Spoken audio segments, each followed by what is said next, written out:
Thank you so much for joining me today. My name is Matt Desind, and in the world of hookah, some think that there is not much innovation going on anymore.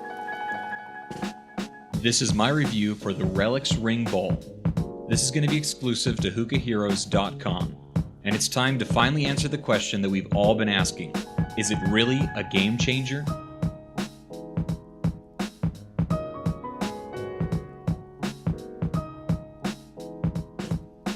The hookah bowl has been changing for as long as people have been smoking hookah. From the Egyptian to the mod, from a vortex bowl to the creation of the funnel bowl, from Gen 1s to squares. Materials have changed and a whole lot more. Still, it seems that Kyle Smith has found a way to innovate, starting with an idea from Daniel. Standing out for a few reasons, one being the ring that is placed on the outside of the rim of the bowl. This acts to hold in the coals on the bowl itself, and it also helps the foil to become more drum tight. Now at first I didn't know if this was actually going to work, if this was going to be some sort of bizarre statement but not actually hold any weight to it. Much to my surprise, it really does hold the foil down. When preparing a hookah bowl, be it an Egyptian or a vortex or a funnel or anything in between, after you load the tobacco inside of it, you grab your foil and you place it over it. Now unless you're going to get a little tricky with it, chances are the majority of the foil is going to hide the beauty of the bowl, which is obviously one of the standout differences with the Relix bowl.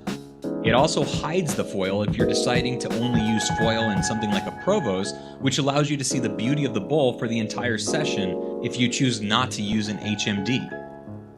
The definition of innovation is the action or process of innovating, or a new method, idea, or product, and that is exactly what this is. This is a new method of foiling a bowl. This is a new idea. This is a new product. This is truly innovation because it is unlike any other product that is out today. Now, the looks of the bowl would only matter so much if it was not made well. But luckily, it is. It's made with a very high grade of clay, and it also uses a lot of that clay. This is a very heavy bowl. These bowls are handmade and glazed by Kyle himself. While every bowl may not be the same, they are made in pairs, meaning every bowl has a brother, such as my bowl and Adrian Hunter from Pipe Dream Hookah.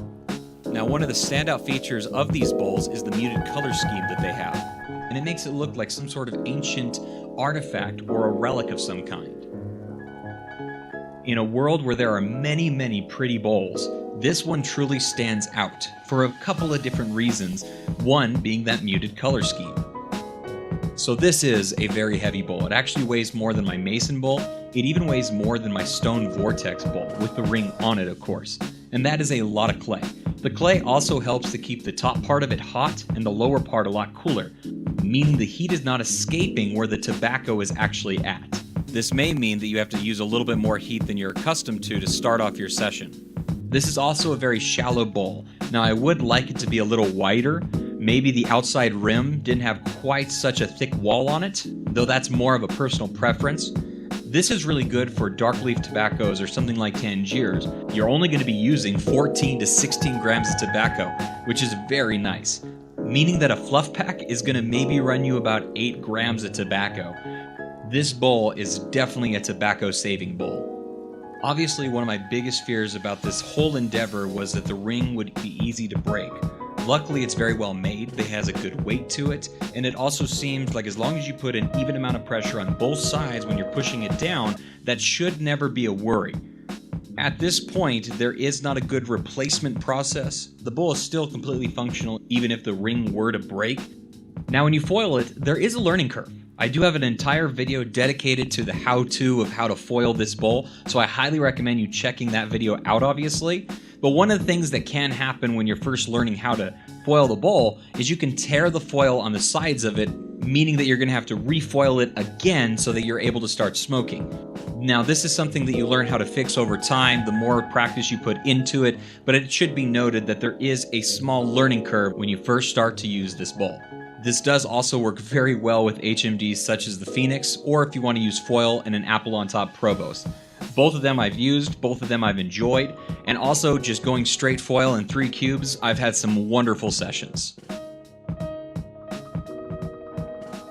The bowl is amazing. Is it a game changer? I have to say I truly think it is. There's innovation here that we don't see very often. It's doing something different that other bowls are not.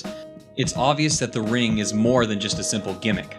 It's also a very well-made bowl that has a great heat retention and a very shallow diameter, meaning that you're going to be able to save tobacco as well. Innovation is not purely about functionality, it can also be about aesthetics. And this is something that is truly innovating in the world on how a hookah bowl can look. This is going to be an exclusive at hookahheroes.com, so make sure you keep your eyes peeled and locked onto the site so you can get yourself one as well. Thank you so much for watching, and until next time, keep on smoking.